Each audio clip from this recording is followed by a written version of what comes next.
Welcome, horror fans.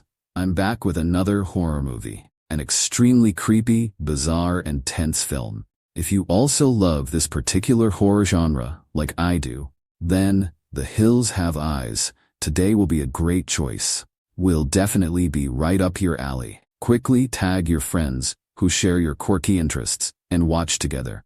The story begins with our old man, Carter, taking his family of 7 on a road trip. But as soon as the car entered the desert, the air conditioning broke down. So he drove the car to a roadside gas station to fill up the tank and let everyone stretch their legs.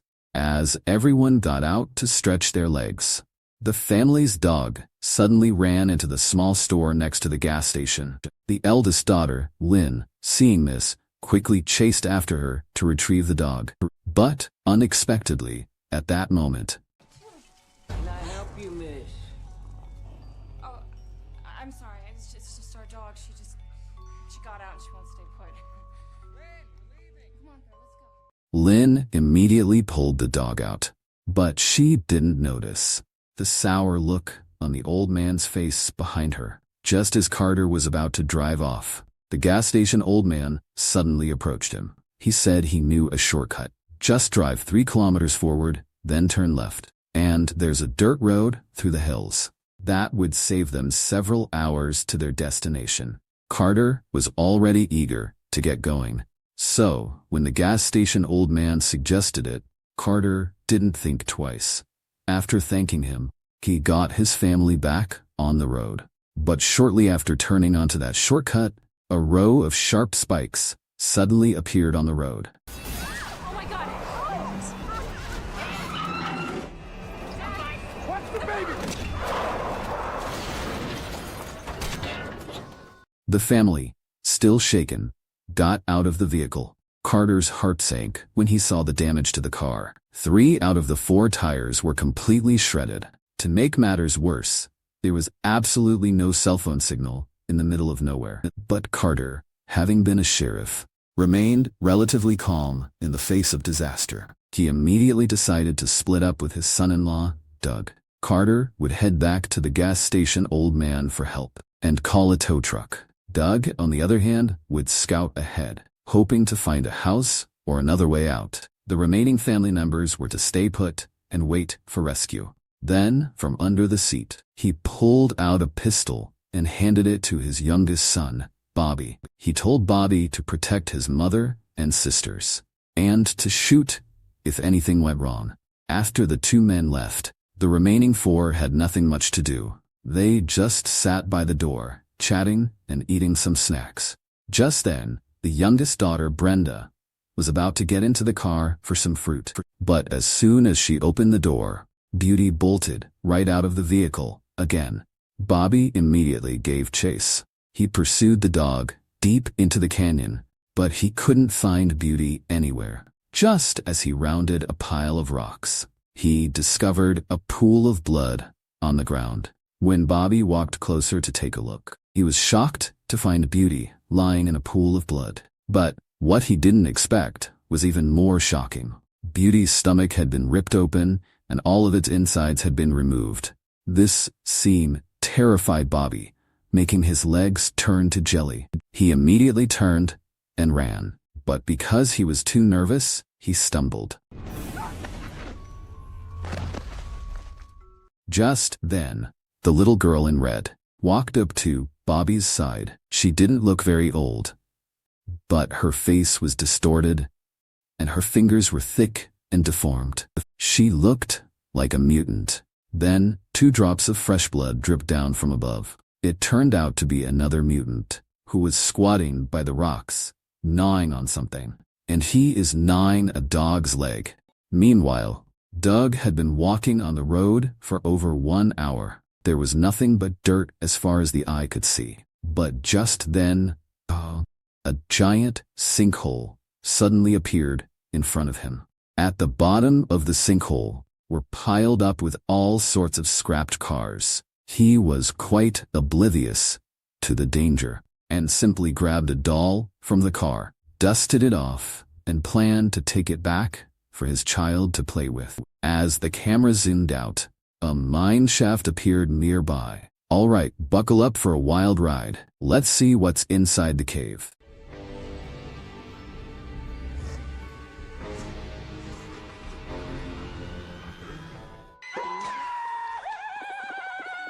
Meanwhile, Carter had also arrived back at the gas station, but the gas station was deserted. The gas station old man was nowhere to be found. He tried to pick up the phone to call for help, but it was completely dead, so he had no choice but to go inside the building himself. There, he saw a leather bag on the table, filled with a pile of valuables. On top of the bag was also a lunchbox. He opened it, and holy cow, it contained a bloody human ear. Carter quickly drew his gun and cautiously scanned his surroundings. That's when he noticed. The walls inside were covered with yellowed newspapers and photographs. The report stated that this desert was once the secret nuclear test site. Some residents of nearby towns were forcibly relocated, but others stubbornly chose to stay, hiding deep in the mine to eke out a living. However, the radiation spared no one. The children born and raised underground gradually became completely disfigured. They became the mutants, a deformed tribe wandering the wilderness, with twisted bodies and minds. They unleashed their hatred for the world onto unsuspecting tourists who stumbled into their territory. It was then that Carter fully understood he and his family hadn't just stumbled into an ordinary desert, but a cannibalistic mutant territory created by nuclear radiation. Those twisted monsters. He didn't have time to think, turning and rushing out the door, desperate to get back to his family. But just as he started the gas station old man's car, ready to leave, he heard a sobbing sound coming from the restroom. Carter immediately got out of the car and opened the restroom door. He saw the gas station old man crying, snot and tears streaming down his face, muttering that he never wanted to do it. Before Carter could even ask what was going on, no sooner had the gas station old man died than a strange cry echoed from all around. Terrified, Carter immediately rushed back to his car. But the next second,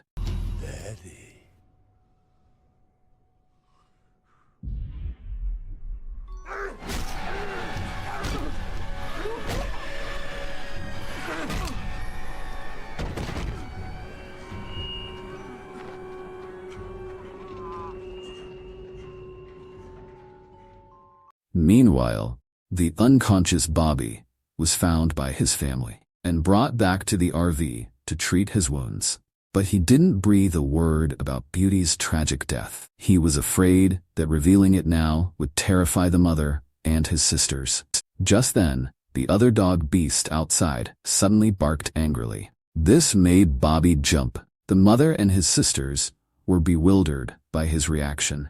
Wondering if he had been traumatized, Bobby walked outside to take a look. As expected, the chain leash tying the dog Beast had broken.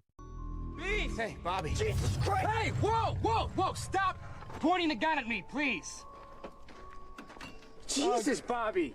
Doug, I'm sorry, man. It's me. You okay?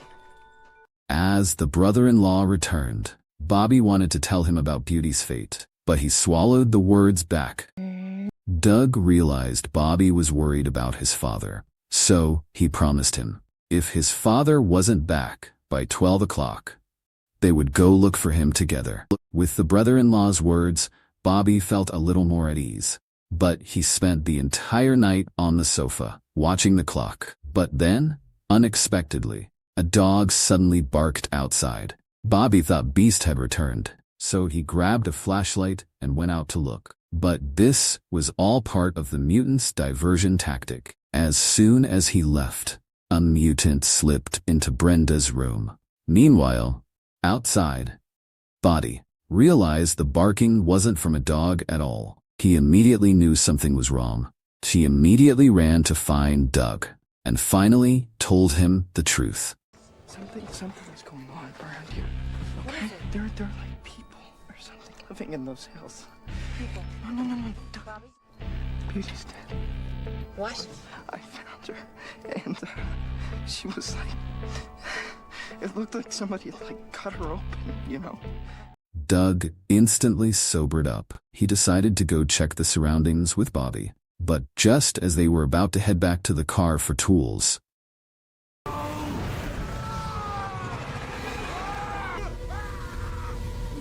it's Carter.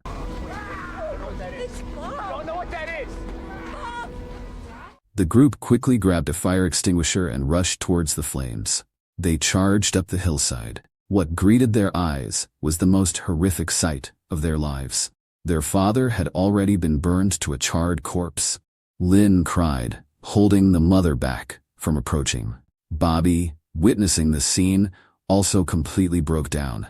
Immense grief overwhelmed everyone. But they didn't know the real nightmare had only just begun. Because just after they had left the RV, another mutant had also jumped down from the RV and snuck inside. 2 mutants were greedily staring at Brenda.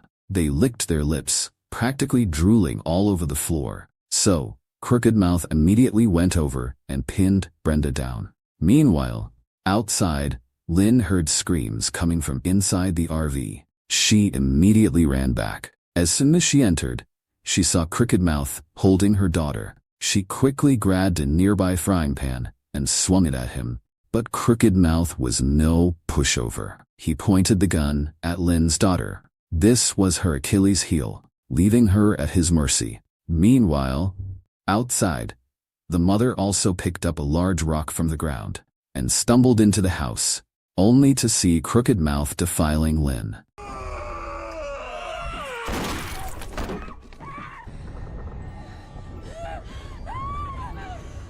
Lynn, seizing the moment Crooked Mouth was distracted, grabbed a screwdriver from the floor and stabbed him in the leg. But the next second,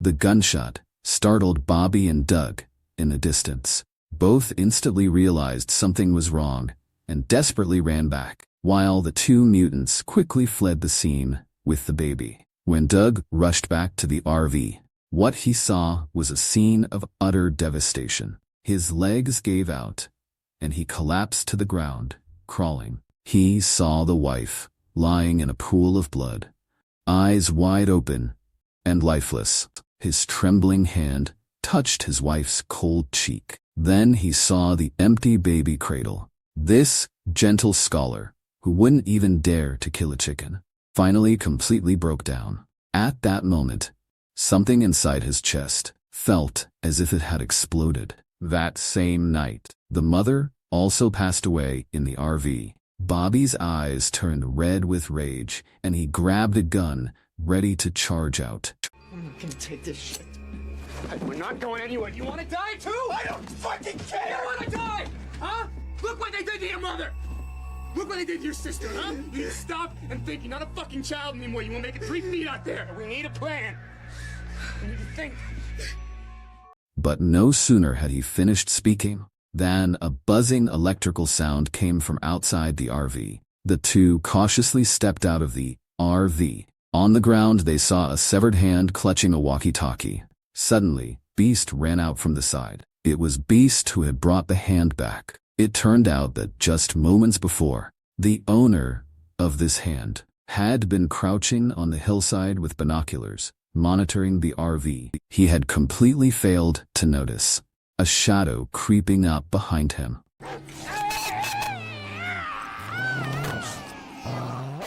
Beast suddenly lunged from the shadows, and with precise ferocity, bit him hard on the back of the neck. The next morning, Doug made a decision. He would take Beast into the canyon to wipe out the mutant's lair and rescue his daughter. Brenda and Bobby would stay in the RV to set up some traps and guard against another sneak attack. After walking for about 1 hour, they arrived at a valley. Beneath the valley, an abandoned town was hidden. It was clear that this was the mining town that had been completely abandoned decades ago due to nuclear testing. Soon, they found his daughter in a relatively intact wooden cabin. Doug's heart pounded, and he was about to rush in.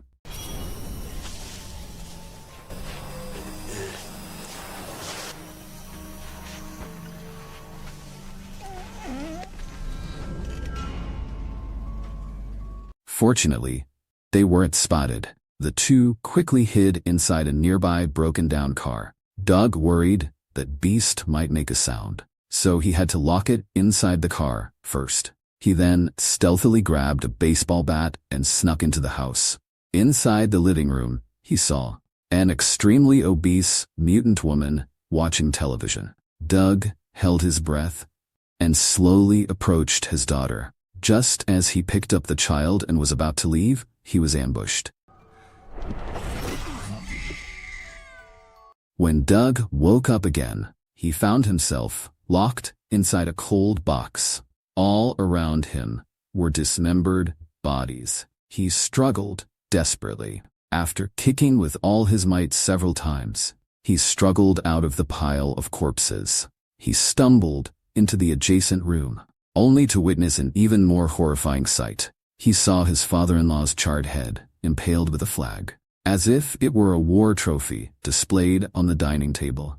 Just then, a sound drifted from the next room. Doug immediately followed the sound and walked in. There, he saw a mutant with an abnormally swollen head, sitting in a wheelchair and singing. Where is she? Answer me. I don't know where she is. I never leave this place. Giant Brain's cloudy eyes slowly turned towards him, but he answered with a non sequitur, began to ramble about the past, saying that these city folks shouldn't have come here at all. This land originally belonged to them. It was the government that destroyed their home with nuclear radiation and turned them into these deformed creatures. But Doug didn't care about any of this. Right now, he just wanted to find his daughter as quickly as possible. Where's my baby? What's so funny? It's breakfast time. One Eye swung the giant axe in his hand and brought it down on Doug. Doug turned to run, but he was no match for One Eye. Just as the axe was about to strike, Beast quickly lunged into the room and fiercely bit down on One Eye's wrist. Doug seized the opportunity and scrambled into the bathroom, using the bathtub to firmly barricade the door. But then, it was unusually quiet outside. Suddenly, he slammed Doug against the wall, raised his axe, and brought it down. Survival instinct made Doug dodge frantically. He then quickly picked up a wooden stick from the ground and, using all his strength, stabbed it into One Eye's abdomen. But this injury was like an ant bite for the mutant. He simply bent down, reached out, and slowly pulled the wooden stick out of his body. Then, he kicked Doug hard in the chest. The excruciating pain of broken ribs made Doug almost pass out. One Eye followed closely.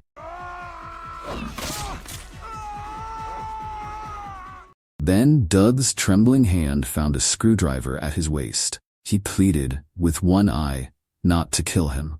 One Eye seemed to relish this submission, so this was his chance.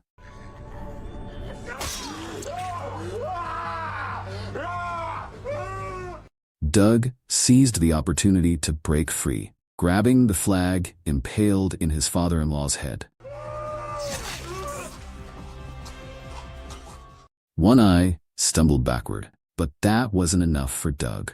Immediately after, he picked up the axe from the ground and swung it down with all the hatred he had, until the mutant completely collapsed and stopped moving. Only then did Doug calmly pick the glasses up from the ground. Right now, there was still another mutant outside who needed to be dealt with. So, he ambushed himself behind the car, waiting for the mutant to approach.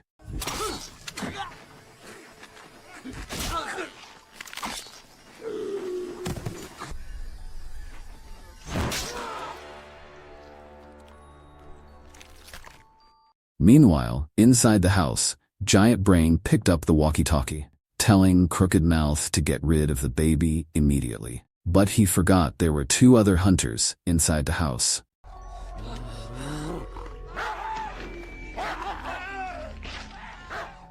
On the other side, Crooked Mouth, having received the order, was closing in on the baby inside the house. The little mutant girl, facing the threat from her own kind, had no choice but to leave first. But when he lifted the blanket to look, Ruby was gone. Meanwhile, back at the campsite, Bobby and Brenda's tripwire had been triggered. The 2 thought the mutants had arrived, but when they looked ahead, it was just a clump of grass that had snagged the line. However, when they returned to the RV, they discovered the mother's body was missing. Bobby suppressed the raging anger within him. He told Brenda to stay put, while he, armed with a gun, followed the bloodstains and drag marks on the ground, only to witness a sight he would never forget. A mutant was sprawled on a rock, gnawing on his mother's flesh. That's when the mutant spotted him. It immediately raised its axe and charged after Bobby. Meanwhile, inside the RV, Brenda was setting up a gas trap. Once Bobby lured the mutant to the RV, she quickly bound the mutant's hand tightly to the window frame with a rope and set up matches along the window ledge. When the mutant finally tore through the ropes, it instinctively pushed open the window.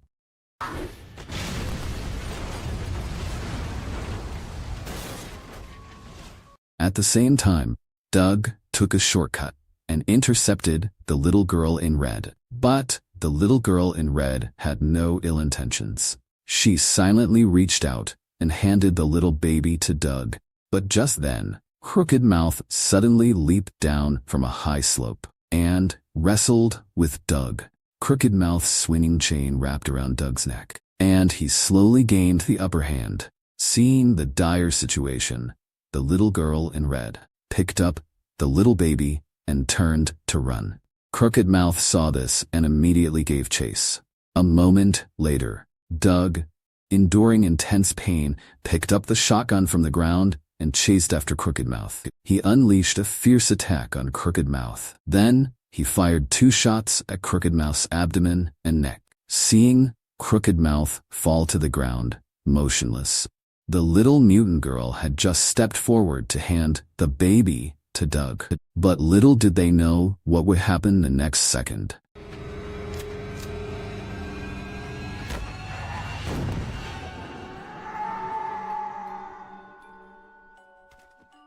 Ultimately, the little mutant girl and Crooked Mouth fell together into the deep valley. Meanwhile, on the other side, Bobby and Brenda were just about to leave when they saw, at the other end of the sand dune, Doug, holding his daughter, stumbling back towards them. Bobby and Brenda could hardly believe their eyes.